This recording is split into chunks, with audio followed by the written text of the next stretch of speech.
There's a lot of stories in the Bible about Abraham.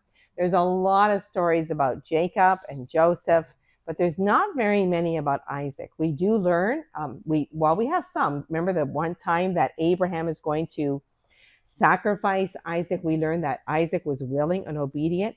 We hear that he was very sad when his mother died. We hear how he loved Rebekah. We heard a little bit of him yesterday, that he had twins and he prayed for Rebekah. And now we hear a little bit about how he is, what he's traveling and what kind of person he is as well. So we've heard about, well, I'll come back to that in a minute. So there's a famine in the land. There's a famine, and Isaac goes down to this area right around here, to the area of the Philistines called Gerar. That's on the way here to go to Egypt. Here is Gerar, or Gerar, I'm not sure exactly how to pronounce it. And the person who's there is, the person who's the king there is Abimelech, who is the king of the Philistines. There are people that think that it was a different Abimelech than the one with Abraham. And there's other people that say, like, you know how all the kings of Egypt were called pharaohs? Some people say, well, all the kings of the Philistines were called Abimelech. But a lot of people said, well, people lived a long time in those days. It could, even though it was about 95 years later, it could still have been the same one. He could have been a younger one, and now he's just a bit older. Anyways, Isaac moves there. And God comes to him and says, don't go down to Egypt, because look at this land. I am going to give you this land. Your descendants are going to be as great, many as the stars. I'm going to take care of you and bless you. And in you, all the nations will be blessed. There we have that wonderful promise again, that a Savior is coming. That's going to be the Savior of the whole world.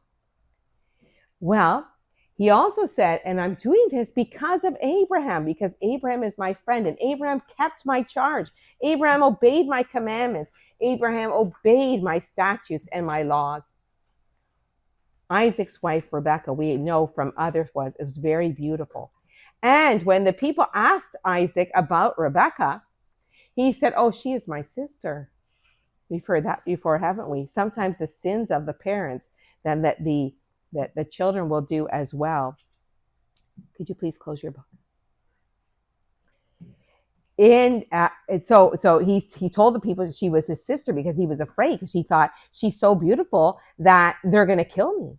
Well, one day Abimelech was looking out the window, and there were Isaac and Rebekah together. And now different translations, the one that we have says they were laughing together. The other one, the one that I have at home, the New King James, says he was showing endearment. So he was sort of kissing her or something like that. Or anyways, Abimelech says, that's not his sister. That's his wife.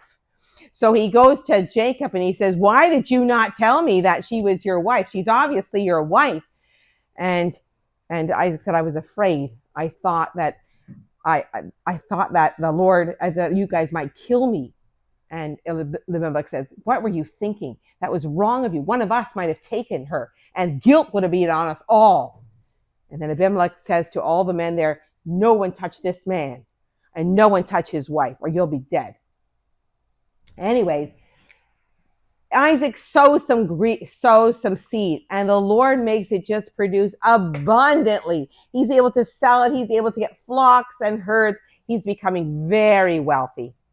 And the Philistines don't like it. They see how the Lord is blessing him, and they say, get away from here. Get away.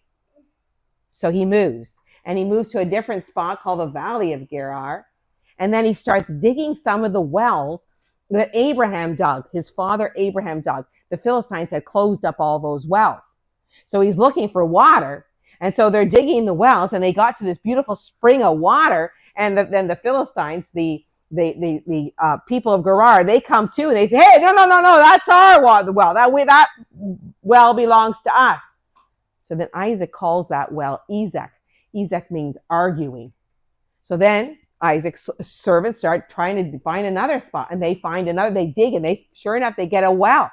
And the people from Gerar says, no. That well's ours too.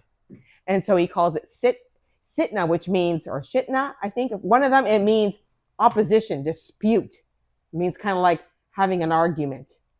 And then the servants go to another place and they dig this well. And this time there's no argument. There's no fighting. So he calls it Rehoboth, which means room. The Lord has made room for us. And then after that, he moves to Beersheba, and God comes to him again and he says, don't be afraid.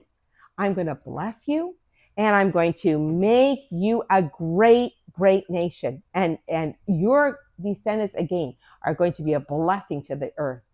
And so Isaac makes an altar there. We hear lots of times about Abraham making altars, but we don't with Isaac. But Isaac makes an altar and he worships the Lord. Well, then these guys, they come to visit him down here. And Isaac says, why are you coming here?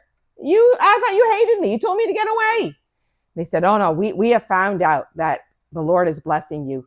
And so we want you to make an oath with us, a covenant with us, that you won't hurt us and we won't hurt you because we've only been good to you, which wasn't really true. But anyways, so Isaac and these men, they cut a covenant again, and then they make an oath to each other.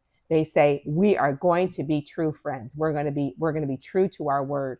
And that very day, again, the servants dig a well down here and they call it Sheba, which means oath. And that place is called Beersheba. And it's the very southern point of Israel still today. It was always the southern point. And then the very end of that chapter tells us that Esau, he's 40 years old by this time. So Esau and Jacob obviously are both 40 years old. Isaac, I hope I've been saying Isaac this whole time. Anyways, I've been saying Jacob. No, I've been saying Isaac, right? Isaac. Okay. Anyways, Isaac, so Esau, we hear, has married two women, and he's married these women from the land of Canaan. They're Canaanites. They're not belonging to God's family. And the Bible, one's called Judith and one's called Bethlehem. And the Bible tells us that they made life very difficult for Rebekah and Isaac. And that is the end of that story.